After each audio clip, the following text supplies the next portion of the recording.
Clean it like riding, but I know that they ain't. Ride or die. I go hard in the paint, yeah, homie, I'm a saint. Ride or die.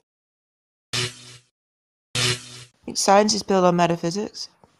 It's built on the first premise of trying to find causes for why things occur in the way they occur in the universe. Yeah, that sounds like... And that's the first premise, right? But scientists are not committed to thinking that everything has a cause. Right? Yeah, Oh, but we try to study all of these reasons and causes for the physical world, that things that happen in the physical world, and that's what science stands on, right? Yes, And I so guess even the science. scientific naturalists, most of them agree with the first premise of the argument, right? That everything that begins to exist. Well, I would like to see a study has a on cause. that actually. But the point is that it seems like science is fine with just saying that, well, these kind of phenomena likely have an explanation, but they're. It's not like, that they think that all phenomena will be explained. They don't really Oh, have to. we don't I don't say think that, that was his but point. science is That was trying his to point. find the reasons for everything that happens in the physical world, right? And so it sort of like takes an a priori presupposition of the first premise, They right? And trying to find hypothesis and trying to prove their so just hypothesis, to right? Of connect, certain things in the universe. just to connect you Yeah. and Danny a little bit. So they don't believe that everything will be able to be explained, but a lot of scientists, or majority, is that they believe that everything has an explanation. So there is that. So it's a distinction. There's a slight difference there, but everything does have an explanation. Yeah, but I think they're starting to become. In fact, if anything, scientists, especially in quantum mechanics, they're more skeptical of causation in the Oh, first quantum place. They mechanics! Come on, man! You're not going to go to the quantum mechanics, the I'm just Copenhagen saying that interpretation of that. you were making a claim that this is what all scientists believe, and now scientists Oh, I didn't say actually. all. Right. I said the majority. Yes. Well, Okay, well, so Danny, the problem with talking about quantum mechanics is like they well, I thought didn't even finish my quantum. sentence. Well, I was just saying I just don't want to Dude, do it's too just much of that. it's just an easily accessible example of something that scientists disagree on. Like, you don't have to even go into the quantum mechanics. Right? It doesn't even matter. Because think all- quantum indeterminacy, the particles aren't really coming in and out of existence. It's That's the thing. just in proportionate to where you're measuring them from. So, like even like the example Danny's using could take hours of debate and flushing out back and forth. I just think you might want to pick another one. So it doesn't contradict I the thought Well, I Coulomb didn't even cosmological finish argument. my. So I it didn't even fits finish my greatly with the sentence. I Coulomb. was just Can saying I that. just say something, Danny? It just fits greatly Well, with the let Coulomb. me. I was going to try to finish what I was saying. I Okay. wasn't even going to bring those cases up. I'm just saying that. Well, many scientists want to talk about probabilities and stochasticity and statistics more so than discovering causes. That's all. I think all Adam was trying to say was the science explores cause and effect Yeah, relationships. but even then, that's That's the thing. controversial.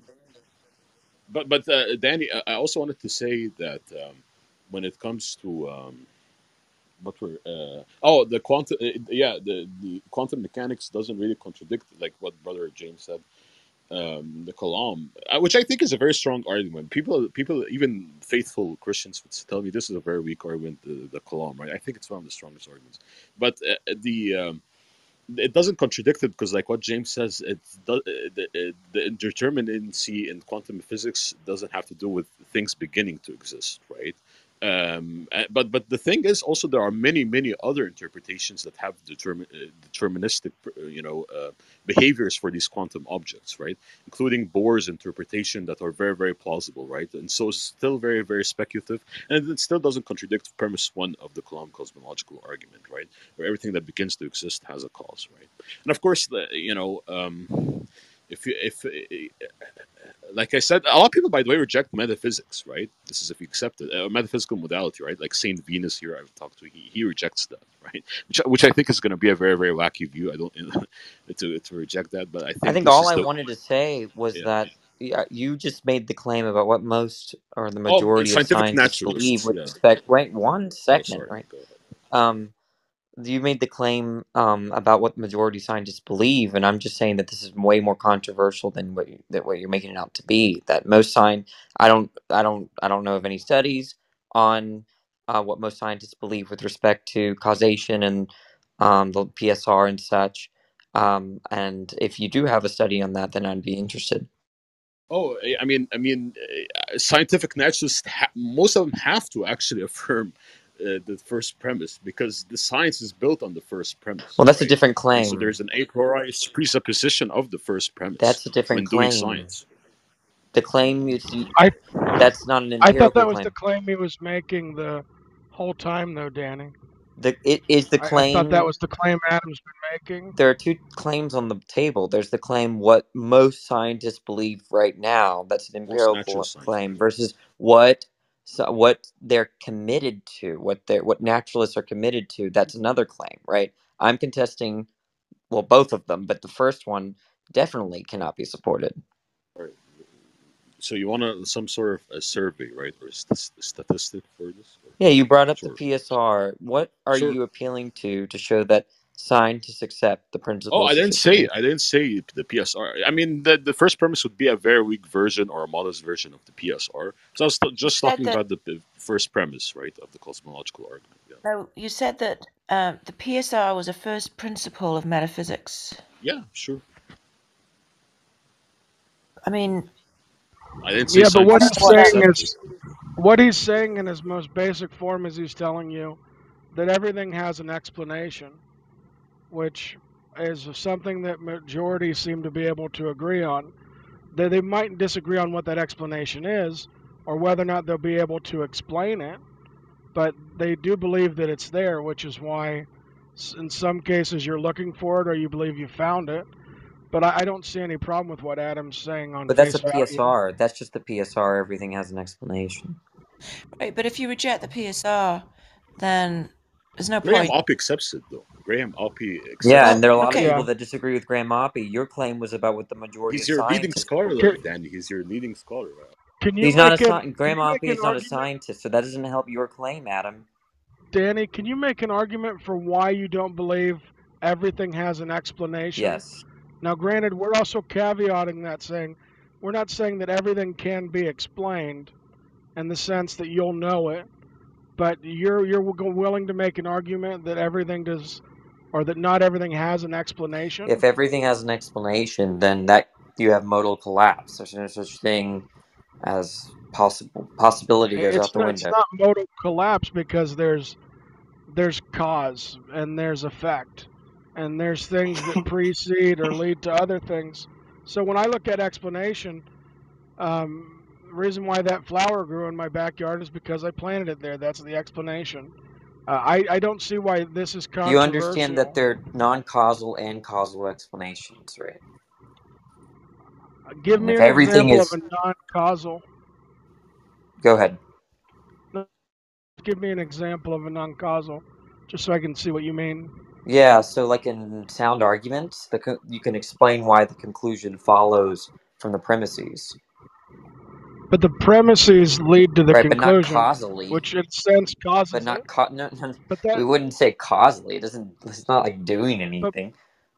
but if you're saying like in pure concept, then yes, you could imagine something that has always existed in the ether, like a little red rubber ball. But that doesn't mean that that actually can exist metaphysically. So that's why you can't like conflate concept with metaphysics. I'm just saying that it's very well established that there are non-causal explanations in math and logic, for instance. Even normative explanations, a lot of people appeal to normative explanations as being distinct from narrative explanations, where the narrative explanation involves cause and effect. I'll concede in concept, but if that's what you want to do, then in that case, the red dragon that I just thought up in my head is just as valid in that sense. And I don't know that anybody would want to do that. Not so sure if I understand your objection. Well, concept, so just because you can conceive of something doesn't mean that it can actually manifest in reality. Would you agree to that? John Lee was just felt it. I repeat, John Lee was just felt it. I'm not so sure if that's so. Repeat again, James. What are you asking? So just because you can conceive something doesn't mean that it can manifest in reality. Yeah, whether conceivability implies possibility is like kind of shaky for me, but I don't see Just a little red rubber ball. Like I'm imagining in my head right now a little red rubber ball that has just been floating in the ether forever. I can conceive of that concept in the sense that it's in my mind, but we know that it's not metaphysically possible or real world applicable. Okay, let's just say, let me just check mark this. What does this have to do with the PSR? So in this, we were challenging that everything has an explanation, and we're agreeing that you might not be able to explain everything, but I'm pushing back that everything that I look at, that I'm able to see, anything that we're able to test, seems like we can conceive of an explanation. But you said there was things that don't have an explanation. What I'm saying is that if you believe that everything has an explanation, is that leads to necessitarianism. You guys are talking past each other. I don't see that. I don't see that there's a problem with believing everything has an explanation. I just don't see where the issue follows with that. Yeah, I would, Danny. There's a version of the PSR that still hasn't been formulated by, for example, Graham Oppy, where he would believe in a brute necessity followed by a contingency. So he would actually argue that his. But version then of that the just PSR means that not doesn't lead to everything is necessitarianism. explained. Only I think he makes the claim that after the brute necessity, the first event after the brute necessity wouldn't be explained. It'd be like a brute contingency. Then what follows from that? Would be Yeah, I just take right? the PSR seems. So it would be like a brute necessity, brute contingency, and then contingency sequence, right? And so it would be like the first, the first cause after that brute necessity wouldn't be explained. He also says That's, I that think, what Oppy, yeah. Adam Oppy also says that you should have minimal brute facts or Yes. brute contingencies, because he said that for each one of those there's a huge cost philosophically. And so the one that he does, I don't know. To be honest, I'm not really with Oppy on all of this, so I don't. I'm feeling Oppy is gonna. He's your leading so scholar. Think of it like this: yeah, and there are people. There are other scholars that disagree with him. Do you want me to appeal to those scholars? I mean, well, no. He's just saying that Oppy is somebody who seems to be respected on both sides. But so you're saying that if you have a brute contingency or a brute fact, you don't believe that really gives you a philosophical cost, Danny? I mean, I could see why someone would say that, you want to limit your brute contingencies, but that wasn't the original dispute, right? This dispute is whether there are brute contingencies. Because if there are brute contingencies, then not everything is explained. I think there's brute contingencies in concept, when I think more so when you're outside of a theistic worldview. But in a theistic worldview, we have God that grounds that. And so God isn't treated like some brute fact. God grounds all God things. can't ground a brute contingent fact. That doesn't make any sense. No. I'm saying he's not grounding a brute contingent fact. I'm saying we don't have to have those because we understand what the first cause is. And so in this sense, I'm not sacrificing anything philosophically. Whereas in Graham Oppy would say he doesn't want to hurt children. He doesn't want to live in a world like that. So for him, a brute fact would be that you shouldn't hurt children. And that's non-negotiable from his worldview based on his feelings. Not really understanding the objection. I thought we were disagreeing about whether the statement "everything has an explanation" leads to necessitarianism. Everything that begins to exist. Well, no, we started off as you were going to give us examples of real world things that. No, that's not what we started off. Explanation. Right. That's what you said, Danny. You said, because I said everything has an explanation, and we're talking about metaphysics, and I'm saying we're agreeing that you might not be able to know that explanation, but that it exists, and that's something that's non-controversial. But then you said, what's non-controversial? I just said it. I'll say it again. Yeah, say it again. So when we're looking at metaphysics, there's nothing wrong, and it's non-controversial to say that everything has an explanation. That's very controversial. That's just false, James. But that's where we are in the challenge. You're saying that metaphysically speaking, you can give me something that's an example of something that doesn't have an explanation and can't have an explanation, but instead of doing that, you went to concepts of the mind. No, no, no. Look, let's say I can't give you any examples. That doesn't mean that therefore I can't show that everything has an explanation is false, right? The reason why I reject that everything as an explanation is that it leads to modal collapse or necessitarianism, not on the account that I know of some set of brute contingent facts. That's just to misunderstand why I reject the PSR.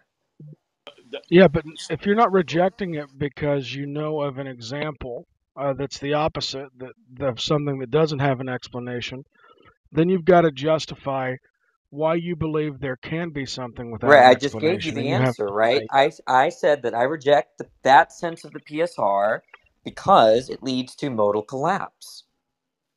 And I don't think that in this particular case that you've justified modal Okay, collapse. so Just because 1 + 1 = 2, and that's the state of affairs of that when you do that math, you've reached modal collapse, Danny. I don't think that was my argument. Where are you getting that from? No, I'm saying that in this way that everything has an explanation, and the same way when you're looking at 1 + 1 = 2, 1 + 1 is always going to equal 2. It's just the state of affairs Yeah, of that's not things. my argument. The point is that if everything has an explanation, nothing could be different because for every uh, so-called contingent fact, it's, I guess, for lack of a better term, grounded in some other fact that explains it. So it can't be different, right? That doesn't necessitate that each individual item has the same explanation. Now you could I don't think say I said that. Where are you getting now that now, from? now you could because of your how you're saying it results in What modal did you think I collapse. said? I think you misunderstood what I said. Typically, when people are doing the modal collapse, they're saying that everything ends up being the same, and so even if ultimately you have one explanation, the first domino that leads to all things, which we call God, necessitate modal collapse because all the I'm preceding not. That's not my dominoes argument. That's cause just the not my argument. That's just not my argument. The point is that if everything has an explanation, that for any contingent fact, right, that contingent fact couldn't be different given that explanation, correct? And so if everything is explained, right, nothing could be different than what it is. I don't see that it would be a problem if saying that things aren't different than what they are. There's That's not only what I one said. answer I in said the world. nothing could be different given what they are. If nothing could be different than what they are, then you will have only one possible world, and if you only have one possible world, you have necessitarianism. No, that's not the case at all, Danny. You could have God What of doing premise do you something. reject? You could have had God doing something different, like one extra hair on my head. Is One. God's choice explained? Hang on, Danny. You could have one extra hair on my head. You could have an extra blade of No, grass. no, not under not under There's the these things. PSR. No, no, no, no, no. Because God is the explanation. Look, the point is that again, if you're saying everything is explained, that includes God's choices, right? If God's choices are explained, then given that explanation, he couldn't choose differently, No, right? because no, Unless you accept non-entailing no, explanations, Danny, which then leaves open the room for brute contingent facts, and if they're brute contingent facts, then not no, everything is Danny, explained. You're wrong. You're not following because God is a free choice agent, which means that He has That's options.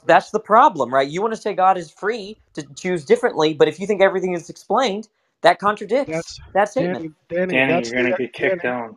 You gotta That's the relax, buddy. ex. I'm not going to kick him out. That's the explanation, Danny.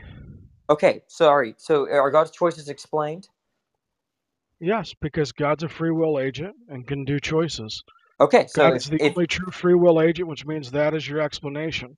all right, so that's fine to say that, and for any of God's choices, if it's explained, then it couldn't be different given that explanation because explanations kind of fix that outcome. That's what an explanation is, unless you believe in non-entailing explanations, which I'm fine with, but non-entailing explanations imply a brute contingent fact, right? Which contradicts the claim that everything is explained.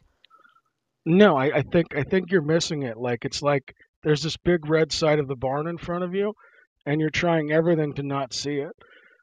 Yeah, I don't really understand what you're You saying. initially started to argue that you could give us examples of things that I never exist said without an that. explanation. I never said that, And then James. at first, when I pushed back, you said, no, no, no, I'm not claiming to be able to give you any No, examples. James, you cannot show. Wait, I just don't. believe I that is the wouldn't. case. You're misremembering. I never said that I know certain brute contingent facts. I never said that. I said that I reject the PSR on the account that it leads to modal collapse. That's what I said. You haven't shown how it leads to modal And collapse. there are versions that doesn't. I gave an There are verses argument. that doesn't. No, there are I gave versions an that doesn't. argument for why it leads to modal collapse, and I'm not so sure. I don't think you understand what modal collapse is.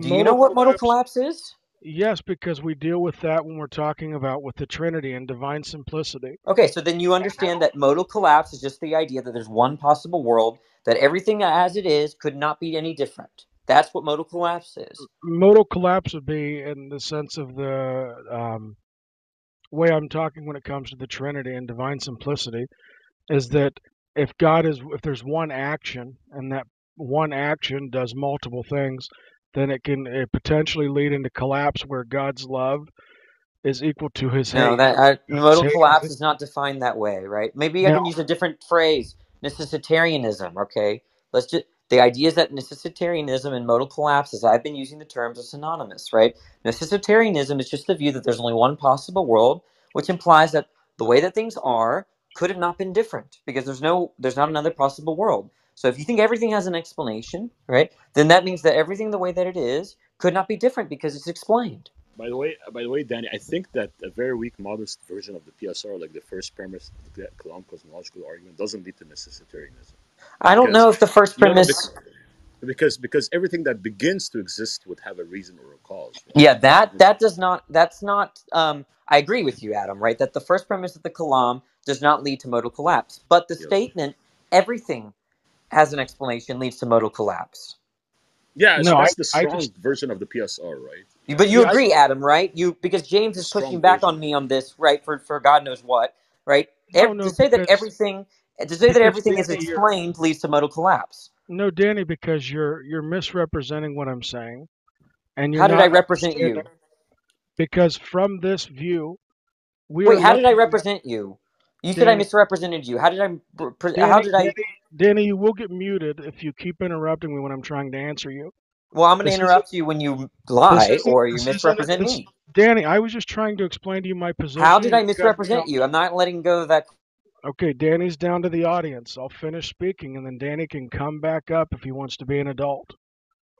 So, Danny, from my perspective, God has free choice. God is the only true free choice agent. We have a thing called limited will because we're born in certain situations and circumstances. God in the theist view would be the explanation for all things. But there could be other logical possible worlds where, like, I have an extra hair on my head, there's an extra blade of grass. That doesn't seem to affect anything on a grand scheme of morality, and we can go back and forth on those. But Danny, you can come back up, but you can't cut me off because this is not an atheist room. This is a theist room right now. Can I also, Brother James, ask Danny a question, or maybe after he answers, or do you? Because I was making the claim that from William Lane Craig, of course, we could look at the survey that most scientific naturalists would accept the first premise due to the fact that they assume the first premise when doing science. So they have an a priori presupposition of the first premise. And so if they assume it, then they must believe it. Do you think that scientists accept that for everything that begins, there must be a cause? Do you think they accept that, or do you think that everything that begins to exist likely has a cause? Which one do you think they accept? No, I think they accept the first one, but the first one, that doesn't mean that they know the cause, right? But I think they believe that there is a cause, but they don't know it yet. I understand, right? But I just don't think that. I don't think that's true. I think that I would guess, my conjecture is that if you polled scientists, they would lean towards the second one, not the first one. Even if they lean to the second one, then we would say there's more there's more probability that the first premise is true than not, and then we would accept the first premise because it would be more probable. But these are two different premises, right? The premise that everything that begins to exist has a cause is different than the premise that everything that begins to exist likely has a cause. But the scientists would argue that it is probably everything that begins to exist has a cause. Or more likely that everything. Yeah, I'm curious. I don't really think I share in that view at all. I would be interested in a survey. They're already assuming it, Danny. They're already assuming it when they're doing. No, they're just. Why couldn't they be assuming the second premise that I offered, or the alternative premise? Oh, because that's what like when they're doing science, they're looking at the causes for everything in the universe, Yeah, right? but that's They're, compatible with the alternative premise I gave. and the first premise of the Kalam cosmological argument, right? Which is Right. So the point is that you don't. Do you have a reason to support that scientists prefer the alternative, the first premise rather than the alternative premise that I gave? oh, of course they prefer my premise, right, or the Kalam cosmological argument, because they want to find reasons for everything, right? They're not going to say, oh, But I that's don't think that. compatible with the alternative premise I gave. No, because in the alternative premise you gave, they wouldn't be assuming that, right? That oh, everything. They could be assuming the alternative premise. I have no problem with that. Look, So it's can just you? like here's an example, right? Let's take a bachelor, right? A bachelor is the average bachelor is not going to think that for every bachelor there will be someone he can marry, right? I mean, or that he will, he will marry. It's going to be something like, well, it's very likely that if since I'm a bachelor, I can go out there and find a wife, right? They're gonna frame it in terms of probability, and this is how scientists tend to think. They think in terms of probability. They're reluctant to say things like for everything X, there will be a Y, especially if it doesn't have to do with their own scientific theories. Rather, they're going to say something like, look, there's a phenomenon here. It's very likely it has an explanation, very likely has a cause. But that's not the first premise of the Kalam. But the first but you would say that we would say, Danny, that the first premise is already like scientists wouldn't like science is built on the first premise, right? Because Why is it not built without on the the first alternative premise, premise? what can you repeat again? The alternative premise? For everything that begins to exist likely has a cause. Sure, but likely also assumes it that there's a cause for everything Okay, that I'm not begins to fine. exist, I'm okay with the assumption. What I'm not okay with and is the that you're assumption saying would that equal they're. belief, right? I'm not. What I'm not okay is that you're saying that they're assuming the first premise rather than the alternative premise, and you Well, the don't have a alternative reason. premise would be, by assuming the alternative premise, they would be assuming the first premise, right? No, Because if those are they two different premises. but when they assume the second premise, where they say everything that begins to exist likely exists and built on that and work You on mean that, likely has a cause? uh, then they're actually practically saying that it has a cause, Well, I don't right? know Because why they're you're trying to inserting find reasons practically and there. The point explanations. is that They're, they're they're two different premises. no, no, but Danny, they believe that there's a reason for, and a cause for everything, right? Because or else they wouldn't be doing That's just to science, right? reassert the claim, So right? That again, scientists prefer to speak in terms of probability and likelihood. They do not prefer to hold on to metaphysical absolutes, right? I'm not saying they don't. The point, but the example you gave, you have two different premises here. You have the premise that everything that begins to exist has a cause, and then you have the premise everything that begins to exist likely has a cause, right? Craig and those that defend the Kalam would never say that the alternative premise is just in fact the first premise of the Kalam, right? And now what you've got to do is you've got to show that scientists, in fact, accept the first premise of the Kalam rather than the alternative premise that I provided. And you have no survey, you have no reason to sure, think that sure. they So accept the so first premise. basically, we can say that scientists would say most probably everything that begins to exist has a cause, right?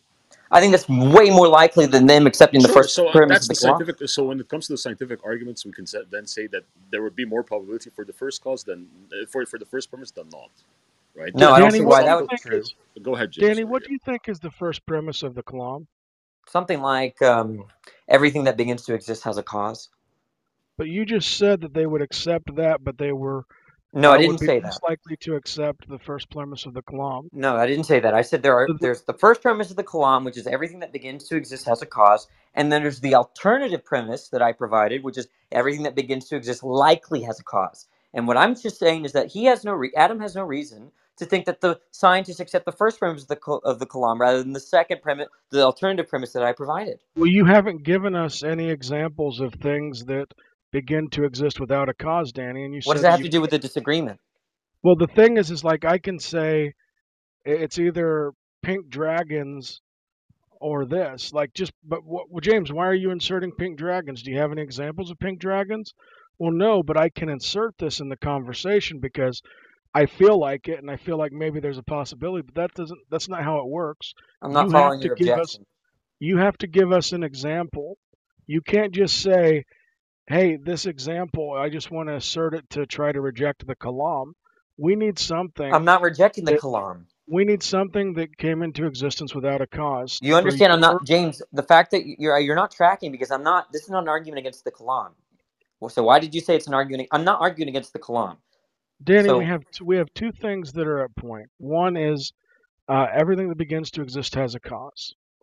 then you James, look, switch that. can you just acknowledge what I said? Do you now retract the claim that I'm arguing against the Kalam? Because that's not what I'm doing. I don't Danny, think he's going to do that, Danny. I take it that you are saying you're not arguing against the Kalam, but we're still stuck in this area where you're claiming that something could come into existence without an explanation. That's not why I'm here. That's not what I'm talking But about. you're not giving. No. But that's the claim that you made. No, and that's where I'd like you to that's your focus. look to show. It's evidence that you're not tracking the fact that you said that I'm arguing against Danny, the Kalam. why should I consider anything you're asserting when you can't even give me an example? You said you can't give an example of something that exists without an explanation. I've never made a claim that I have such examples. That's immaterial to my disagreement with Adam. You have to go back and watch this replay, Danny. That's been a push. Look, I'm gonna bet $50, right? I'm gonna bet $50 on the line. Okay. What do you think I'm disagreeing with Adam about? Let's see if you can get it. $50 on the line. Danny, your disagreement with Adam is different than what I'm trying to hold your feet to the fire for. Okay, then you're just not tracking. I'm talking to Adam, right? I've been talking to you too, Danny, because you've made that big assertion, and You've only been giving red herrings, right? Danny, if you don't want to defend your assertion, just say, "Hey, James, I can't defend." You don't even know what the assertion I made. How could you even know the assertion? You don't know what the assertion I made. You're the one who said that you don't believe that everything that exists has to have an explanation. I'm going to give $100. What $100? $100 to you if you can characterize my disagreement with Adam in the last 10 minutes. You've been disagreeing with Adam about the PSR and what scientists would believe. That's been the crux of it. The last 10 minutes. Let me clarify. That is not the probability, half right? Of it, right? Probably I'm disputing with Adam an empirical question, not a philosophical thing. I'm not arguing against the Kalam or the PSR in the last 10 minutes. What I said, what I contesting Adam is that he's saying that the majority of scientists assume the first premise of the Kalam. That's what I'm disputing. Right? So you're not tracking, James. You're not tracking. And okay, Adam just affirmed it. Adam just affirmed it. So let go of your pride. Let go of... Okay, get off my stage again, Danny. If you won't let me talk and you want to keep rambling on, you're just not going to stay on the stage very long. I know you like to bully people, but I'm not John Lee. I'm not going to sit there and take it. Yeah. He just gets in these things like, look, Danny's really smart, but he gets in these things where he just has this bully tactic, and then he just starts jibber-jabbering, and he won't just stop for like a minute to interact. The things that I've been challenging was, I'm saying that everything has an explanation. Danny is asserting that no, not everything has an explanation, but he will not give an example of something that doesn't have an explanation. So we're stuck. And Danny knows that. Danny knows that he's asserting something that he can't back up. So he'd much rather tailor the conversation to try to stick at him. I can't help Danny if Danny's not going to actually stand by his objection. I go hard in the paint, yeah, homie, I'm a saint. Ride or die.